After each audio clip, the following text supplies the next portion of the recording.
Muy bien, muy buenas tardes. Bienvenidos a su programa Café Psicoanalítico. Ahora con el tema de los borders con Otto Kemper o Kernberg. Eso, oye. Y con André Green. Y bueno, pues preséntense, por favor. Buenas noches, mi nombre es Lucy. Gracias por acompañarnos nuevamente. Hola, buenas noches, yo soy Domingo. Nos espera un programa al límite. Hola, ¿qué tal? Mi nombre es Octavio, pues bienvenidos a la charla amena con Aroma Café. Bienvenidos al Café Psicoanalítico. Así es, bueno, pues iniciamos. Lucy, inicia.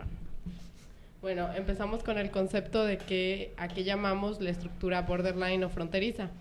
Entendemos que es como una estructura intermedia que oscila entre la neurosis y la psicosis, pero porque vemos que a pesar de que no es en sí una neurosis, porque carece de los síntomas de la neurosis infantil y de los síntomas poliformos de la neurosis adulta, sería más como una esquizofrenia latente, pero con presencia de síntomas neuróticos. ¿Y luego?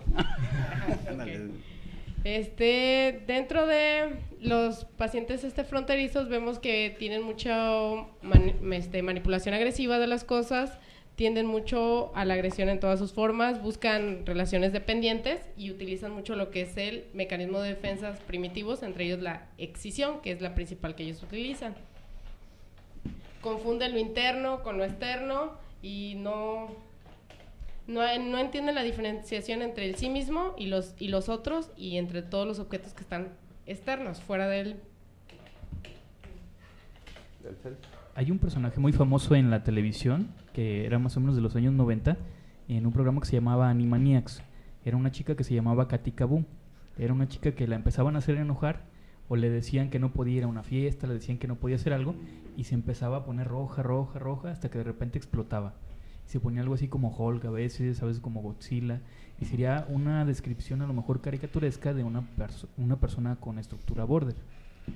Bueno, también en tanto la historia que nos lleva a, como tal, ya considerarlo como una estructura, y que bueno, vemos que tiene pues diferentes concepciones precisamente conceptuales, ¿no? Para los que nos están escuchando y a lo mejor desde otras ramas tanto psicológicas, pues se conoce así, ¿no? Como fronterizo, limítrofe, borderline, todos estos son sinónimos para lo mismo, pero precisamente se ha encontrado la dificultad para diagnosticar a la persona, ¿no? Porque encontramos rasgos de otras estructuras, ¿no? Y ahorita Lucy y Domingo mencionaban algunas cosas, tanto desde la parte teórica, ¿no? Y desde la parte también de esta teoría ahí apoyada con la caricatura, pues nos mencionan rasgos que a lo mejor comparten tanto algunas personas que pueden ser neuróticas, también algunas personas que son más psicóticas, e incluso, aunque así nos mencionan, ¿no? La teoría que es una entre como barrera, precisamente de ahí el borderline, ¿no? O esta muralla entre la psicosis y la neurosis, incluso también tiene algunos rasgos que podríamos encontrar en la misma perversión.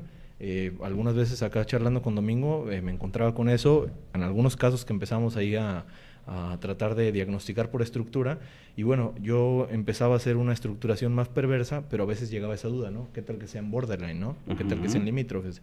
Entonces, pues bueno, ya de entrada es una estructura difícil, ¿no? Tanto para diagnosticarla, para empezar con la sintomatología, apoyarla, porque muchos de estos síntomas, a lo mejor si nada más tuviese uno, pues bueno, no nos hablaría muy bien de cuál estructura es. Y también incluso algunos autores ahí como Kemper, que cuando nos habla de esa posible cura, también el analista se encuentra frente a una posición difícil, ¿no? Entonces, todo esto que venimos hablando ahorita como introducción, pues es precisamente esto, ¿no? Un tema que sí es complejo, y que bueno, esta estructura, ¿cómo vamos a empezar? O qué es el propósito también a lo mejor de este mismo programa, pues tratar de diferenciarla de las otras, ¿no? Que a fin de cuentas es a lo que llegaríamos, porque hablar a lo mejor ahorita, como ya dijimos, algunos síntomas o un poquito de historia teórica, pues bueno, no nos dice mucho, ¿no? ¿Qué más de eso, no? A fin de cuentas, algunos hasta lo han llamado ese cajón del sastre, ¿no? ¿Por qué? Porque así como algunas funciones también ahí desde psiquiatras o psicoanalistas, pues dicen, bueno, si ya no sabemos, pues que sea borderline, ¿no? Alguna vez hicimos esa misma referencia con la esquizofrenia, ¿no? Cuando lo hacían también los psiquiatras, de pues que es pues, esquizofrénico, ¿no? No podemos diagnosticarlo bien, entonces que sea esquizofrénico. A esto de los borderline también se les ha llamado así, ¿no? El cajón desastre, en que pues no sabemos si es neurótico, psicótico o incluso perverso, pues seguramente es limítrofe, ¿no? O es borderline. Entonces, pero digamos, bueno, esa es su característica. El estudio de los borders se inicia desde esta Helen Dush, que digamos muestra que no todo cabe en la neurosis, en la psicosis y en la perversión, sino que empieza a haber, hay una estructura, ¿no lo habías visto? Pues, Ay, deleítate. Hay una estructura, había unos pacientes que no cabían, y entonces esta Heldenbusch se da la tarea de iniciar este proceso que da las características, más sin embargo, digamos, es hasta Kember que lo transforma o ya crea la estructura border, y de ahí posteriormente va a ser André Green, que también le da la otra parte de la estructura, lo que no dice Kember lo dice Green, y ya se forma, digamos, la estructura, como ya aparece ya la cuarta estructura psicoanalítica, ¿no? Entonces, primero fue la neurosis, luego la psicosis, la perversión, y la cuarta, que es el border. Entonces, el problema del border era de que no era psicótico y no era neurótico, así como en la hepatitis C, que era no B, no A. Igual exactamente aquí. ¿Y ahora qué hacemos con esta? No es psicosis, no es neurosis, entonces, ¿qué es? Y no es perversión. Entonces, pues resulta de que un border, digamos, es la estructura es como tal, no es psicosis, ni es neurosis, ni es perversión, pero ahí está entre las tres. Pero la característica es que tiene los síntomas, puede tener síntomas psicóticos, síntomas perversos, síntomas neuróticos de forma constante, recurrente, salta de unos a otros, y la característica en su discurso del border es la agresividad, tanto para él como para los otros. Digamos, en una persona agresiva en su forma de hablar, o que sale de la nada la agresión, pues se puede considerar un border que no aparece, que no es un rasgo distintivo ni de la psicosis, ni de la perversión, ni de la perversión, la neurosis, ¿no?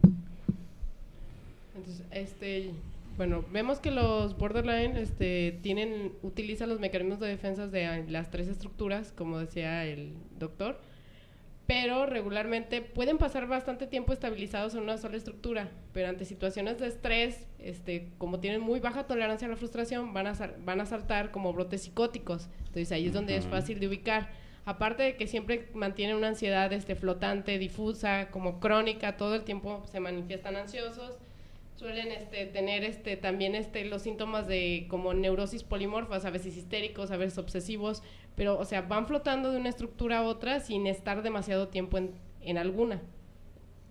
Precisamente es como si se rompieran, y ese es el mecanismo de defensa, ¿no? La decisión que se parte en dos. Va a haber cosas que son buenas, va a haber cosas que son malas, pero totalmente. Entonces, una persona que causa una frustración, automáticamente se convierte en mala. Así le haya dado todas las cosas siempre, un día le niega algo y ya es mala. Una persona que le hace un gesto amable ya es buena, independientemente de si la conoció o no.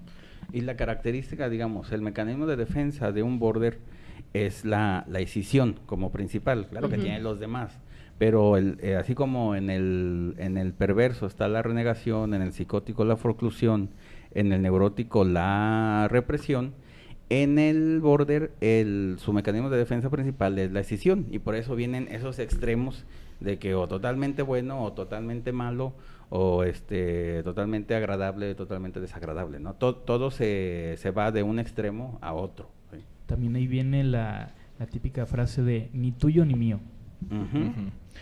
Bueno, esta sería otra de las características, ¿no? Precisamente los extremos, y sin embargo también es algo irónico que en este caso los mecanismos de defensa, así como los vimos a lo mejor en la neurosis, ¿no? Principalmente alguna vez que también los explicamos, que precisamente se defienden de la psicosis, ¿no? Podríamos hablarlo en uno de sus rasgos. El mecanismo de defensa surge frente a una situación que no pueda manejar el sujeto, de alguna manera que esa ansiedad lo rebasa, y bueno, ahí surge a fin de cuentas para no caer en una psicosis, ¿no? Incluso también en una perversión. Pero aquí, contradictoriamente, el episodio o el mecanismo de defensa parece psicótico.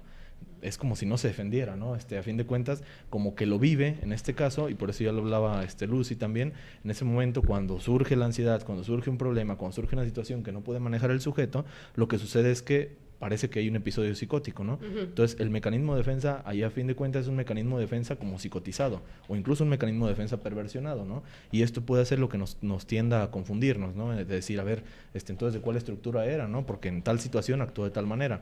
Esta parte que también explica el doc, de que vayan como de alguna manera siendo cíclicos, pues bueno, este ciclo puede ser tanto de días, ¿no? Algunos autores así nos lo plantean, que como tal el mal, ¿no? El irse a un extremo puede durar así como horas, también puede durar días, ¿no? Hasta llegar a ese punto de gravedad. Pero sin embargo van cambiando, ¿no? Entonces, así como hace rato se explicaron los extremos, puede ser que en algunas partes del día, en diferentes situaciones, en diferentes contextos, pues bueno, sea de una manera completamente y después sea de otra manera, ¿no? Algo así como un poco explicando la bipolaridad, ¿no? Que podría también confundirse. Entonces, ahí podríamos decir, pues, ¿qué es lo que está sucediendo, ¿no? Sin embargo, una de las características sería esta, yo así la propondría, que el mecanismo de defensa a fin de cuentas no está defendiendo la psicosis, a un rasgo muy profundo podría decirse, pero sin embargo el mecanismo de defensa está psicotizado o perversionado. Sí, totalmente.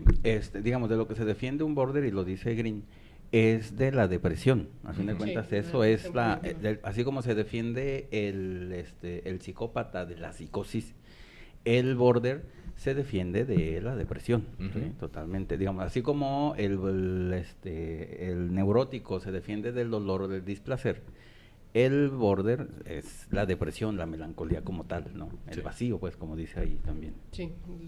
Bueno, vemos que en la escisión, todo tipo de objeto externo hasta es como una moneda de dos caras, o tiene su lado totalmente bueno o es totalmente malo, pero regularmente en el borderline predomina el objeto malo.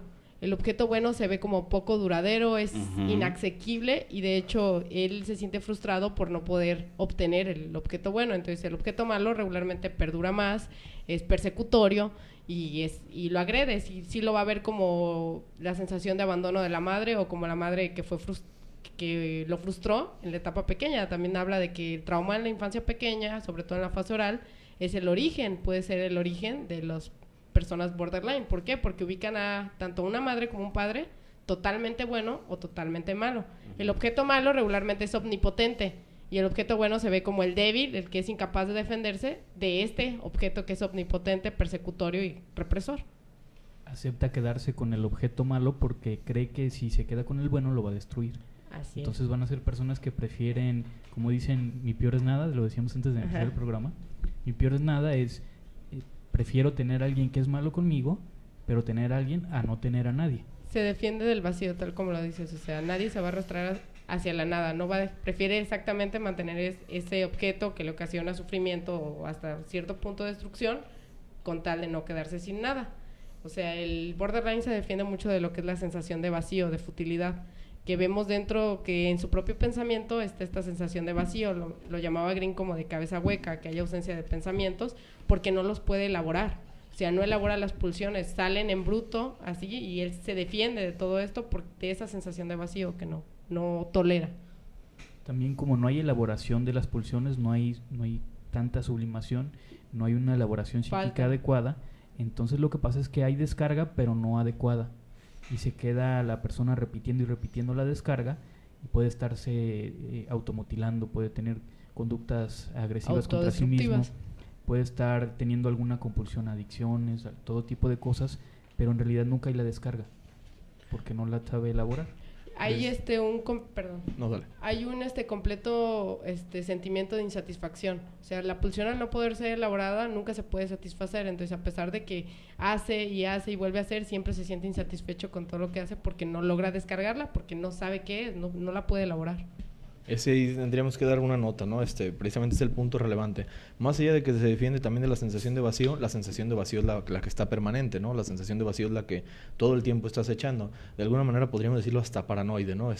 Que es precisamente también, se conecta con el objeto de un objeto que quiere destruirlo, ¿no? Ahí la dualidad entre el objeto bueno y el objeto malo. ¿Por qué perdura más el objeto malo? Pues precisamente porque el malo es el que destruye al bueno. Entonces el bueno ya viene implícita la amenaza de que no va a ser duradero, ¿no? Y entonces por eso también esta tendencia, a lo mejor como las propone también Domingo, de adicciones o mutilaciones a la misma persona. ¿Por qué? Porque de alguna manera es como un autosabotaje. Se puede hacer este autosabotaje corporalmente, aunque también se podría realizar en algunas actividades, ¿no? ¿Cómo podría ser esto? Uno de los puntos ahí que también mencionan algunos autores es que se les dificulta la creación, ¿no? O la creatividad, porque precisamente, pues bueno, no pueden postular algo que como tal traiga un beneficio, ¿no? O que vaya a ser una nueva aportación, y de alguna manera digamos, no va a ser necesario que estas personas nunca creen nada, ¿no? Pero si llegan a crear algo, pues obviamente lo van a tender a sabotear, ¿no? Entonces, ahí su autosabotaje, como decíamos, no es solo corporal, también podría empezar a verse reflejado en el campo laboral, ¿no? En el campo sentimental, en el campo de creaciones o adquisiciones nuevas, en el que van a tender a sabotearlas porque obviamente el objeto bueno para ellos a un nivel inconsciente no es duradero. Entonces, ni para ellos es duradero el bienestar, ni para lo que poseen, ¿no? O lo que lleguen a crear. A ver, dicen aquí... Astrid, saludos a todos. Saludos, Astrid. Saludos, Astrid. Qué buena entrada. Pues sí, así es muy buena. Luego dice, bueno, Fernando, que no escuchabas, pero que ya escuche. Eduardo dice, siempre es así la agresividad.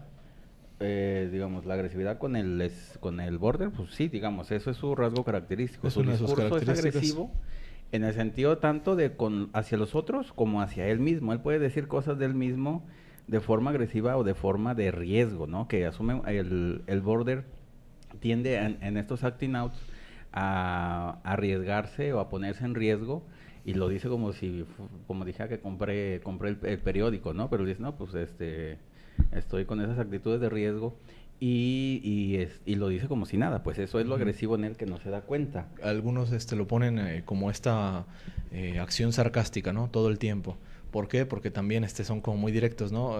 Incluso ahí Domingo ponían algunas de las publicidades esta honestidad, ¿no? De yo digo las cosas como son, pues precisamente o sarcasmo, pero no es sarcasmo para ellos, para los demás es para los que puede tender sarcasmo. Para ellos es una agresión, ¿no? Porque va hacia el objeto bueno, exactamente. Y esto también de yo soy brutalmente honesto, ¿no? O yo digo las cosas como son, pues es parte, porque no es una honestidad, es una agresión como ¿Cuáles tal. eran las preguntas que pusiste ahí? Una de ellas era que si se identificaban con la frase de yo quiero vivir al límite, o yo no me quedo con ganas de nada, hay que probar todo en esta vida. Esas frases son muy de border. Luego nos dice Gloria de que es la, escisión, escisión. No, escisión no, escisión es la división, es el dividir algo en dos. Eso es la escisión. Podemos hablar por eso de la dualidad. Ajá, exactamente. Es exactamente la decisión. Totalmente dual el border. Aunque también la decisión no solo es de lo bueno y lo malo, sino lo de adentro y lo de afuera. También. Un border tiene problemas para la distancia. Pueden ser personas que se acercan demasiado y que después se pueden malinterpretar, o personas muy distantes que no crean empatía porque son de alguna manera fríos. Es que se defiende de ambas cosas. Tiene angustia a la intrusión y también angustia a la separación. Entonces él se defiende, o sea, ni muy cerca ni muy lejos, pero tampoco sabe distinguir entre un punto intermedio. Entonces está oscilando entre te quiero cerca, pero también quiero el objeto lejos, y otra vez lo vuelvo a querer cerca, y siempre está oscilando entre los extremos. O sea, no sabe tener un equilibrio, siempre va a estar de un extremo a otro. Esta parte precisamente era la que confundieron algunos autores en aquel tiempo cuando trataban de establecerla como una estructura, ¿no? Porque precisamente esta distancia o esta cercanía podría ser o para neurosis o para psicosis, ¿no? Y precisamente ahí se decía, bueno, es que es un tipo como de psicosis en el que el sujeto vive por sí mismo y vive aislando a los demás, o viene con esta dualidad, pero sin embargo lo que pasaba con el border es que la realidad seguía tangible, ¿no? La realidad nunca se perdía, a diferencia de la realidad entre comillas, que vive el psicótico, ¿no? Ahí sí la vive muy enfrascada, y simplemente todo lo que sucede, toda la vida del psicótico sucede en sí mismo. Entonces, acá diferencia, en esto sí había un principio real, ¿no? Y pues también esto, ¿no? No era una característica de que o fuera neurótico o psicótico. Por eso, mientras vamos explicando, pues ahí vemos la como tal dificultad, ¿no? Que se les presentó a los autores de aquel tiempo, que bueno, ahora ya alcanzamos a tener un poquito más de conocimiento para poder explicarlo. Es que en sí se manifiesta como si fuera una psicosis latente, pero se diferencia del psicótico porque tiene más tácticas neuróticas, o sea, también utiliza los mecanismos de defensa neuróticas. También tiene el principio de realidad, aunque lo confunde mucho con el de placer, precisamente porque no elabora las pulsiones. Entonces no sabe bien enfrentarse a la realidad, pero sí tiene juicio de realidad. En cambio del psicótico no. Otra característica del border, o para identificar a una persona border, es su sexualidad, que también es muy agresiva, ¿no? A diferencia que pudiera ser del perverso, que es muy muy al goce, pero tampoco, no, digamos, solamente los sadomasoquistas serían que van al goce, pero hasta ahí, pero es una agresividad digamos, erotizada. En el neurótico va a buscar el placer, en el psicótico pues nomás lo va a hacer, va a descargar como buen psicótico. Pero el border, su libido, su sexualidad es muy agresiva, se pone mucho en riesgo con las actividades sexuales, pues, también. Lo que puede ser ahí sorpresa, a diferencia del perverso, es que el perverso ya tiene como una tendencia, ¿no? Ya ha estado haciendo esto continuamente. En cambio, el border puede sorprender que de alguna otra manera no lo había realizado así y de repente lo realiza. Y la característica del border es de que, digamos, por esta sexualidad tan agresiva, cambia constantemente de perversión, a diferencia del perverso, que el perverso siempre es única más y definitiva, ¿no? Pues eso es el goce, digamos, si es boyerista, si es masoquista, si es transvestista, y hasta ahí toda la vida, ¿no? Van a ser. Pero el perverso, el border, va a cambiar de una a otra, así como sin una organización, lo característico de ellos. Sería más como el niño que llaman perverso polimorfo, ¿no? Que el niño encuentra placer en diferentes zonas, pero ya cuando se establece como perverso solamente se queda en una zona. Sí. Sí, esto es la parte de que así como no se queda en la perversión, dentro de esa perversión susodicha, pues también es muy evolutiva, ¿no? Y por eso decimos, puede sorprender. A lo mejor hay una persona que se haya relacionado con ese supuesto border, pues de repente le va a sorprender que ahora tomó tal actitud, ¿no? Pues, a ver, ¿y esto de dónde te salió, no? ¿Por qué salió esto ahora? ¿O por qué te produjo hacer tal cosa, no? Pues precisamente es parte de esa estructura. O la parte de las relaciones sexuales muy violentas o muy riesgosas a nivel tanto de, no sé, de posiciones, utensilios, cosas así demasiado extrañas, que para ellos pues se les hace así como lo máximo y que eso es el placer, ¿no? Y es ahí cuando derrapan. El placer ahí tiene que contener riesgo, ¿verdad? Para poderlo entender. Me acuerdo también de un reportaje me parece que era en Colombia, no sé si era por allá, o Ecuador, donde los adolescentes se ponían como una ruleta y tenían relaciones como en una especie de orgía, y el primero que terminaba perdía, se iba saliendo y seguían los demás. Entonces eso también es una conducta de riesgo. Totalmente. Otra característica, digamos, que no es así como exclusiva, pero da que pensar a un border, son los límites de la piel y el cómo se usan, que son los tatuajes y los piercing. Digamos, entre más tatuajes tenga una persona o más piercing tenga una persona, o sea, es más border, ¿no? Al fin de cuentas, digamos, son los que más se tatúan y los que más se ponen cosas extras. Expansores, eso es los de aquí, pues en el cuerpo, pues para poder, digamos, ellos poder delimitar lo que está afuera y lo que está dentro, por medio de esos límites artificiales, ¿no? Literalmente así podemos traducirlo, ¿no? También por esta parte, bueno, establecer límites, pero también cubrir esa sensación de vacío. Si no tenía nada, pues tienen que poner algo que cubra esa falta, ¿no? Ese vacío, más bien. Las separaciones también las viven literalmente como si les arrancaran la piel. Y entonces a veces pueden recurrir a alguna cirugía, aparece alguna enfermedad, donde les tienen que amputar una parte de su cuerpo porque perdieron una persona y no lo supieron simbolizar. Sí, carecen de simbolización en sí los personajes fronterizos. Casi como lo explicaba más o menos, el fronterizo, tiende a pasar rápidamente al acto porque no tiene tolerancia a la frustración. Algo muy importante que me pareció de lo que dijo Domingo fue el hecho de que hay que vivir hoy. O sea, para los fronterizos no hay futuro, no hay mañana, todo se tiene que resolver ahorita, todo es rápido, dirían por ahí en caliente. Son las personas que por sí mismas se consideran impulsivos y ante todo el mundo puede notarlos que son muy impulsivos, no se detienen a pensar, pasan inmediatamente a las acciones. O los que les llaman también muy intensos. Intensos, pasionales, sanguinarios. Y bueno, continuamos con el tema de los border, ahí dejen sus dudas, sus preguntas. Hoy estamos checando pues de estos dos autores, de tanto Otto y André Green. Entonces ahí pueden checar bibliografía, ¿no? Hay bastante al respecto. Entonces ahí hay varios libros de uno o de otro autor. Y bueno, también incluso en internet ahí pueden checar algunos artículos que hablan al respecto. Entonces, para si quieren también complementar. Algo característico, digamos, de los discursos, digamos, un discurso neurótico, de distinguir a una persona si es neurótica o si es otra cosa. El neurótico siempre va a tener una queja hacia el otro o una queja amorosa, ¿no? Se va a quejar de que no tiene aquí la puntera. No tiene pareja o no lo quiere, no, cosas así, ¿no? Algo así, una queja al fin de cuentas.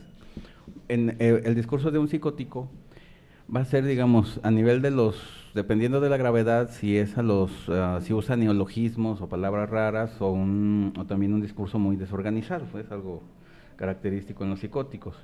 El discurso perverso es un discurso o muy seductor o muy sexoso, ¿no? Dependiendo también de la estructura, del tipo de perversión que tenga. Y por lo tanto, el discurso border, su característica es un discurso agresivo, así como que está hablando normal, y luego vienen como esos picos de agresión o de cosas así que sobresaltan o sobresalen, que es en donde la persona así como que se extraña de esa frase o de esa palabra o de esa acción, y otra vez vuelve a su discurso normal y otra vez aparece otro pico, ¿no? Así algo extraño, así como ocasional. Y allí es cuando uno se detecta que es un border, ¿no? Que dicen, es una persona muy directa, ¿no? Pero no, no es dirección, es agresión. Exactamente, totalmente. Y también, ¿por qué hay esta queja, no? ¿Por qué podríamos interpretar? ¿Por qué esa queja constante? Nuevamente podemos retomar la parte de que hablábamos de ese objeto bueno y ese objeto malo, pues que el objeto malo siempre trata de destruir al bueno, ¿no? O siempre hay esa parte que puede destruirlo, pues ahí se deja ver muy claro, ¿no? Tienen a lo mejor la pareja, tienen el trabajo, tienen una vida, entre comillas, bien, ¿no? Normal o feliz para otras personas, pero sin embargo, ¿por qué surge la queja, no? Pues precisamente por eso, porque ellos no lo ven así, o ven que va a tener un término, o de bueno, sí, igual estoy feliz, pero esto, ¿no? Pero tal cosa, o simplemente ni siquiera ponen importancia en los aspectos positivos, ¿no? Todo el tiempo van a estar hablando de opciones o cosas negativas. Así es, como vemos en los extremos de los fronterizos, vemos que los fronterizos tienen en sí un sentimiento de desvalorización, de inferioridad. Entonces vemos cómo se van a defender con el mecanismo de defensa de la omnipotencia. Esto trata de mostrarse superiores, se van hasta el otro extremo para cubrir decir, no te necesito, yo soy fuerte, soy grande, yo puedo solo. Entonces siempre se van a defender de esa sensación de vacío y a costa de lo que sea, mostrándose fuertes o buscando el control. Siempre van a buscar mantener el control, controlar las personas, los objetos, todo, que nada se salga de control, todo tiene que estar dentro de su manipulación. Entonces van a hacer que los demás lo necesiten y después los van a amenazar con dejarlos, algo así como lo que generó el trauma. O también se pueden quejar de que los necesitan demasiado. En dado caso también. Es que sí, todo es contradictorio con los fronterizos. Es como hablamos en la pausa, es un ni sí ni no. O sea, ni muy adentro ni muy afuera, o estás aquí o no estás, o me necesitas o me voy, pero todo es extremo, no pueden estar en un punto intermedio de equilibrio. Siempre van a tender hacia los extremos, siempre eso, la pérdida total o la ausencia completa, pero ambas le generan angustia. Se van a defender tanto de la presencia absoluta, del exceso de presencia, como del exceso de ausencia. Entonces siempre no pueden estar tranquilos ni en un punto intermedio, por eso siempre van a estar como pelota de ping pong, de un lado para el otro, de un borde al otro. Y nuevamente recordar que esto es cíclico, ¿no? Entonces por eso puede haber episodios o puede haber lapsus en los que sea completamente narcisista, ¿no? Lo diríamos así, y sin embargo otros en los que esté completamente desvalorizado y que diga, no valgo nada, ¿no? La vida no tiene ahí como el sentido, no soy nadie, exactamente. Pues sí, no es nadie porque no está estableciéndose en ningún punto.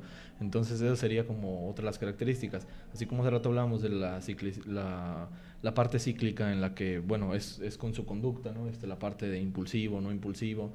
Aquí también, en esto de o ser muy narcisista o ser completamente con baja autoestima, pues también va a ser cíclico, ¿no? Y estos ciclos nuevamente se queda la pauta en la que pueden ser de días, pueden ser por más tiempo o incluso por horas, ¿no? Entonces a una persona que la veas muy segura de sí misma y todo, pero sin embargo a la siguiente hora está completamente sufriendo, ¿no? Entonces ahí también se explica este ping pong, ¿no? Como lo pone aquí Lucy. O también que de repente se ven como muy exitosos y de la noche a la mañana, tómala, empiezan a perder todo, trabajo, casa, los roban, chocan, se enferman, caen en adicciones y ¿cómo es que pasa eso, no? Si ayer estaba todavía bien. Son muy débiles para manejar las pérdidas, por lo tanto vemos que en cuanto a la pérdida se van a defender a como de lugar, por eso caen en los excesos, tanto de utilizar sustancias nocivas, drogas, dígase alcohol, con tal de no sentir el vacío del que hablábamos anteriormente. Si pierden a alguien, se van a defender y van a tratar de evitar el sufrimiento. Siempre van a estar huyendo del sufrimiento, de la pérdida y de la ausencia. Lo van a llenar con algo. Con algo, exacto. Algo que les siga dando el vínculo, el lazo de sentir que no están solos, que no hay un sentimiento de futilidad de nada. Sentirse vivos también. Así se es. pueden estar automutilando para sentir que siguen vivos, ¿no? También. Bueno, también algo característico de los border es el uso de drogas o de sustancias, digamos que son más proclives que los neuróticos, los perversos, los psicóticos, que también lo hay, digo, no quiere decir que no haya, pero de los que más usan drogas pues son los border, pues, ¿no? A fin de cuentas. A lo mejor llegar a ese profundizaje en el saber por qué se empezó, a lo mejor en esa entrada a las drogas, ¿no? En esa entrada como a esas mutilaciones y demás, pues como decía el doc, a lo mejor una de las estructuras que también utiliza drogas y demás pues puede ser la perversión, pero esa perversión apunta hacia un goce, ¿no? Y se establece de alguna manera. En este caso también en los neuróticos, pues bueno, también puede ser por una falta, ¿no?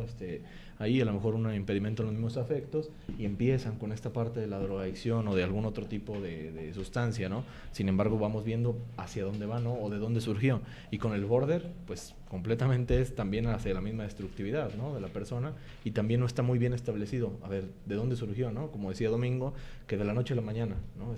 Cayó en las adicciones, o de la noche a la mañana perdió todo. Pues bueno, quizás pudiera coincidir en la parte en la que, como decíamos, la realidad está bien establecida para el borderline, en la parte en la que son conscientes de esa parte de la felicidad, de esa parte de estar estables, ¿no?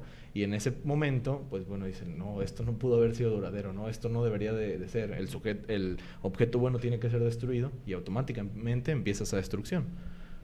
A lo mejor la diferencia entre el perverso y el border en cuanto a la drogadicción sería que el border va a probar muchas drogas, muchas cosas diferentes. El perverso a lo mejor se va a quedar solo con una. Ah, también, en igual. el goce, se queda atrapado en el goce. O sea, vemos, por ejemplo, Kemberg nos propone que todo surge porque las personas somos producto de los objetos que internalizamos. Entonces, el bebé que se va a hacer border tiene conflicto para internalizar los objetos, porque no solo va a internalizar el objeto, pero también el estado de afecto que representa ese vínculo al momento.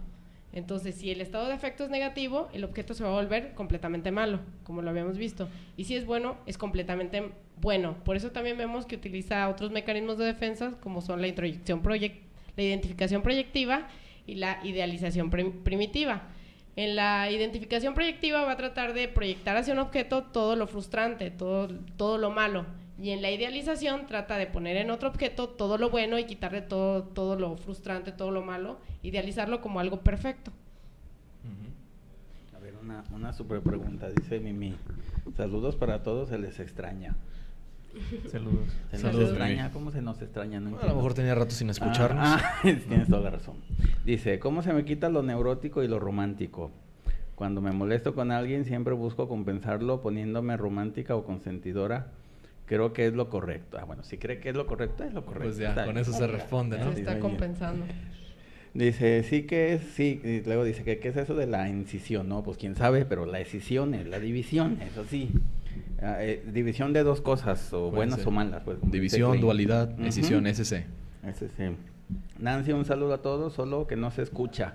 Nos están escindiendo también a nosotros aquí. Bueno, ya habíamos dejado algunas opciones. Recuerden que está el botoncito de escucha. Cuando tengan alguna dificultad, ya sé que ahorita Nancy igual no lo está escuchando, pero ya se dejó ahí en los comentarios que en el botoncito de escucha ahí vienen más opciones, ¿no? Sí.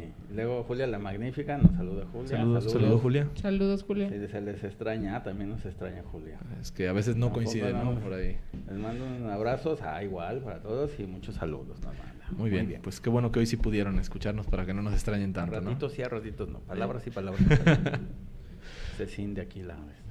Bueno, luego, volviendo con Kember, vemos que cada objeto que internaliza el niño se va a volver como un estado yoico.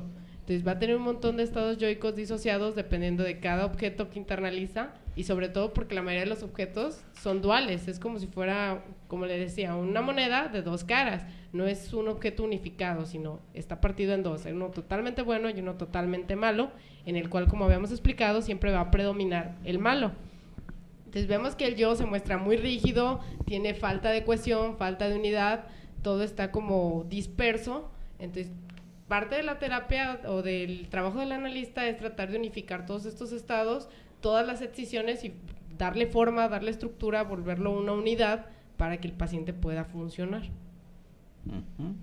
Ahí podría irse a dos extremos. Uno, que fuera como muy desenfrenado, y la otra es que fuera totalmente lo contrario, algo así como un ermitaño que se quiere separar de todo para no tener ruido, digamos. ¿Por qué? Porque quiere que sus estados yoicos o sus estados afectivos estén todos a la par, y va a tratar de quitar todas las emociones que vengan de afuera.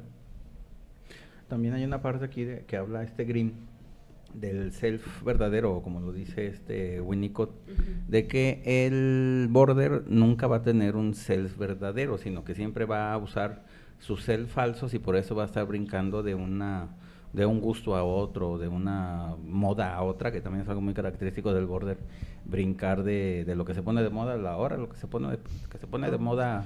Aunque sea completamente contradictorio, ¿no? Las Ajá, modas. exactamente, y que los toros, ¿no? Y ahora los toros, no, las carreras de carro, y ahí va las carreras que tienen que ver una cosa con otra, nada, pero para el border ese es un self falso que le sirve para convivir, ¿no?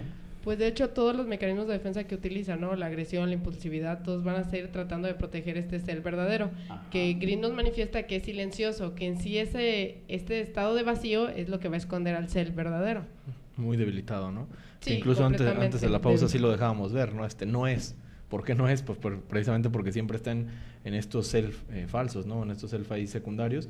Y bueno, se mantiene de uno a otro, nunca llega a saber ahí quién es, ¿no? Nunca va a llegar como esa a profundidad, podríamos decir, y por eso el mismo self verdadero se mantiene, como decíamos, en esa sensación de vacío, dentro de la sensación de vacío o detrás de la sensación de vacío, pero a lo vez muy debilitado, ¿no? Entonces, pues sí, cosas que nos postulan ahí, principalmente André Green. Así es. Como vemos, pues en un border todo es blanco o es negro, no existe la escala o la zona gris. Como fácil reconocerlo, así como los indicios que nos indican, es esto, hablamos de la muy poca tolerancia a la frustración. Pasa del acto inmediatamente, o sea, no tiene control sobre sus impulsos, sobre sus acciones. Tiene pocos canales de sublimación, por eso también vamos a notar que muchos pueden manifestar cosas como psicosomáticas, porque esta pulsión, esta energía se neutraliza y se vuelca hacia un órgano por el hecho de que no hay donde sublimarla. Vemos que el tipo de pensamiento que va a predominar es del proceso primario. Como lo habíamos dicho anteriormente, no puede elaborar pulsiones, por lo tanto va a utilizar mucho el proceso primario, al igual que como su super yo se va a parecer muchísimo más al ello. O sea, y esto le va a imprimir muchísima culpa, porque eso sí tiene una extremada culpa, una culpa que lo aplasta, precisamente por estos impulsos, por todas estas acciones que hace sin pensar, estas agresiones. Entonces siempre va a tener como culpa. Y esto lo va a llevar a estarse defendiendo continuamente de la depresión. Por eso va a irse hacia los extremos, siempre tratando de no caer en la depresión. También puede llevar a que los demás sientan culpa, y es parte de lo que puede pasar en terapia. Todo lo que siente el paciente se lo va a estar transfiriendo al analista, y el analista puede perderse ahí ¿por qué? Porque le pasa todos esos afectos. En esta parte de, bueno, ya que se habla de transferencia, pues también es, ya lo mencionamos como parte introductoria, uno de los grandes retos, ¿no?, del analista, porque precisamente la transferencia iba a ser diferente a la que a lo mejor conoce el analista, a lo mejor a lo que habíamos puesto ahí de como tal, si ya identificado una estructura, ¿no?, que este es neurótico, que este es psicótico, que este es perverso, pues con el border va a ser completamente diferente. Por ahí lo postula algunos de los autores que, bueno, esta transferencia viene, también así como él usa la decisión, viene escindida, ¿no?, precisamente porque, bueno, son como partes que hay que creo que es Kermer quien lo pauta así, que hay que completar, ¿no? Son partes incompletas que en la misma transferencia, y que ahí dice, bueno, en este caso el método que se utiliza pues es de estar proponiendo, ¿no? Que esto puede significar esto, que esto puede ser esto, que esto... Queso Gruyère. Una propuesta ahí continua. Entonces, pues sí, es uno de los retos que también en terapia se va a enfrentar. Que una característica en terapia de los border, a diferencia de todos los demás, es el cambio constante de humor, pues, o de sentimientos en cada sesión. En una sesión puede estar contento, en la siguiente sesión puede estar enojado, en la siguiente no va, en la siguiente está alegre, en la otra está triste, que es la única estructura que hace eso, ¿no? Digamos, eso es algo, en la otra está muy violento, en la otra uno le grita y le dice cosas. Rompe cosas. No, bueno, nomás que no rompa, ahí sí no. Pero bueno, la rompe con las palabras. Pero digamos, eso es algo muy característico, y que uno tiene que ser consciente de que si uno ve a la persona, al paciente que es border, esperarse que va a pasar eso, tanto digamos en cada sesión, en la misma sesión también puede pasar, y pues digamos, contenerlo. A fin de cuentas, lo que el paciente necesita ya es mucha contención y mucha comprensión, y no juzgarlo, sino interpretar y pues contenerlo todo lo que se pueda para que se pueda estructurar que ese objeto bueno se internalice y lo proteja y lo cuide.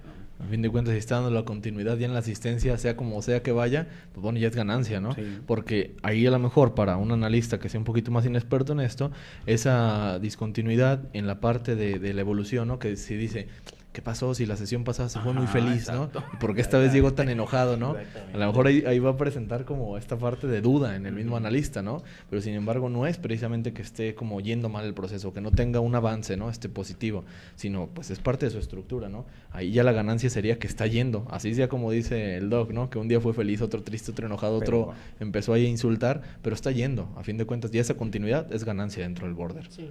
Ahorita que dicen de continuidad, me acuerdo de Winnicott que hablaba de la continuidad del ser.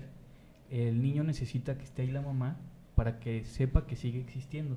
Y pareciera que a veces lo que le pasa al border es que deja de existir cuando no está con alguien. Y por eso necesita alguien que lo acompañe.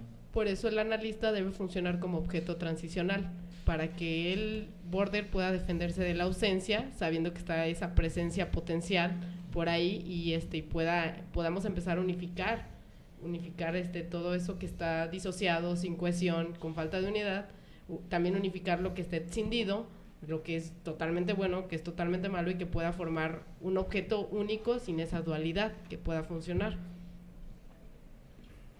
Pues bueno, ¿y luego? No digo, así vamos cerrando, ¿no? Ya también pues hemos estado dando varias pautas, ¿no? Que precisamente continuando lo que decíamos en un principio y mencionamos algunas veces, pues precisamente todas estas características, ¿no? Se pueden encontrar en otras estructuras, pero aquí la importancia va a ser que todas se presentan, ¿no? No nada más se presentaron las características a lo mejor de un neurótico o de un psicótico, sino que ambas. Y la cuestión ahí, que tendríamos que señalar un poco más, pues es la cuestión cíclica. Una vez más lo repetimos. ¿Por qué? Porque está llevando esto que llamamos el cajón desastre, ¿no? O que dijeron ahí algunos, pues no es eso. El cajón desastre en todo caso tendría nombre, en este caso sería el borderline, ¿no? Y precisamente porque contiene todo, no es que se trate de decir, bueno, no supimos qué era, pues pon lo que es limítrofe, no pon lo que es borderline. No, obviamente también tiene sus características, pero una de ellas es la ciclicidad, ¿no? Y otra de ellas, pues también es la dualidad. Entonces, ahí va, de una u otra, pues por eso, ¿no? Entonces ahí un poquito para que vaya quedando más claro y esperemos que también los que nos escuchan pues empiecen ahí a diferenciar, ¿no? De una estructura a lo mejor neurótica, psicótica o perversa a lo que ahora ya consideramos borderline limítrofe o fronterizo. Y la misma, digamos, hasta eso tiene el border que se puede nombrar de 3 formas diferentes. También, ¿no? Que nomás no hay así como que no hay una definición o una palabra correcta para que los defina, ¿no? Hay que definirlo de muchas formas, ¿no? Por lo mismo. Kember los pone en lo que él lo llama como el nivel inferior y menciona todas sus características que ya mencionamos, que los objetos están pobremente integrados, utilizan la excisión, la identificación proyectiva, la idealización primitiva, la omnipotencia, la negación, pero que tienen una capacidad de sentir culpa bastante limitada y que el proceso de pensamiento se va a inclinar hacia el proceso primario. Pero dentro de los tipos de border, él los clasifica en 3 en cuanto a personalidad. Menciona lo que es la personalidad infantil, que es como más en búsqueda de una madre, va a buscar relaciones más dependientes, en sí va a buscar la madre que se perdió, por lo tanto la sexualidad va a ser más fría, más ausente, más cambiante, y va a alternar en pensamientos muy positivos y muy negativos en cuanto a sus conductas. Tenemos a la narcisista, que aquí vamos a ver que va a tener problemas en su autorrepresentación. Ahí es donde va a utilizar muchísimo más la omnipotencia, teniendo una imagen de sí mismo muy, muy grandiosa. Su vida emocional va a carecer de profundidad, por lo tanto sus relaciones no van a ser ni serias, ni profundas, ni significativas. Y tenemos por último lo que son los depresivos masoquistas. Aquí vamos a ver donde se manifiestan las características autodestructivas. Esta persona va a buscar hacerse daño y va a disfrutar, va a sentir descarga al hacerse daño, ya sea con tendencias suicidas o consumiendo sustancias nocivas. Pero todo esto vamos a ver que se va a manifestar con un gran monto de rabia, porque eso también es algo que lo caracteriza. La mayoría de los sujetos él los percibe con odio, o sea, su vínculo afectivo siempre es el odio, entonces va a tener mucha rabia contenida y la depresión va a ser muy pocas veces se va a deprimir porque todo el tiempo se está defendiendo de ella. Sí, digamos, el problema del border siempre va a ser que no sabe cómo manejar la agresión, ¿sí? O los sentimientos así en general y más los sentimientos intensos, que los desborda y se deja llevar por ellos y por eso comete tantos atinados, por eso lo corren tanto del trabajo, de las escuelas o rompe tan rápido las relaciones, por eso que, pero la inestabilidad viene por no saber manejar los sentimientos o los afectos fuertes, ¿no? Los afectos que se le van de más, ¿no? Ok, bueno, para terminar yo creo que podremos hablar del papel que va a hacer el analista, ya más o menos estuvo diciendo, pero pues para darle más, algo más concreto, o sea, el analista, tanto Green como Kemberg como que utilizan algo de lo que hace Winnicott, que sería el holding, sostener al paciente, servirle en ese proceso y de modo que no te tome a ti, que no te vaya a introyectar ni como objeto bueno ni como malo, por eso hablábamos de la interpretación en tipo queso-gruyère, dejando esos como espacios, esos huecos, sin interpretar nada, siendo completamente fijo, sino dar esa amplitud, como quisieras decir, pudiera ser, para que no lo tome como algo muy bueno o algo muy malo, darle esa capacidad de que él mismo pueda analizar y darle más unidad a ese tipo de pensamientos. Tiene que funcionar como el objeto transicional, o sea, hacer esta parte como que lo va a sostener durante la ausencia. O sea, esta como presencia potencial, saber que ahí está, que alguien lo sostiene, que alguien lo va a buscar. Decía ahí que tenía que ser como el continente de los contenidos y los contenidos del continente. O sea, esto va a ser darle estructura a los pensamientos, a todo lo que esté encendido. Tienes que tratar de darle cohesión, de darle solidez a su estructura para que ya no esté de un lado hacia otro, sino que pueda encontrar un punto más en medio, más de equilibrio. Bueno, y siguiendo con el tema, nos dice Manu, dice, los seleccionados también son border, van y no van a Brasil. No, hombre, súper humor del man. De hecho, los directivos sí parecen border, ¿no? Porque un día quieren a uno y otro día a otro. No, ahí está, Domingo sí comprende. Un día hacen una chilena y un gol magnífico y para la otra fallan todas, o sea, no pueden meter ni los goles sencillos. Ya, pero no se molesten, hombre. Siempre ha sido así México malo, yo no sé por qué piensan que ahora es bueno. Toda la vida ha sido malo, desde cuando ya porque son buenos, pero que salen en la tele, pues no. Ustedes diviértanse, hombre. No vean fútbol, pues bueno. Vean hockey, es más más violento. Border, no son más agresivos. No es cierto. Pero hacen goles. Bueno, ya ven aquí todos los ejemplos que pueden surgir de la vida real. Despídanse. Córranle, ya, 1, 2, 3. Muchas gracias por escucharnos, que pasen muy linda noche. Gracias por escucharnos, buenas noches. Nos vemos el próximo jueves. La próxima semana nos vemos allá en el Parque Revolución, el recuerden, Parque Rojo. Recuerden eso, Radio Morir. Y el tema son los hipster. Hay un análisis de tribus urbanas, ¿no?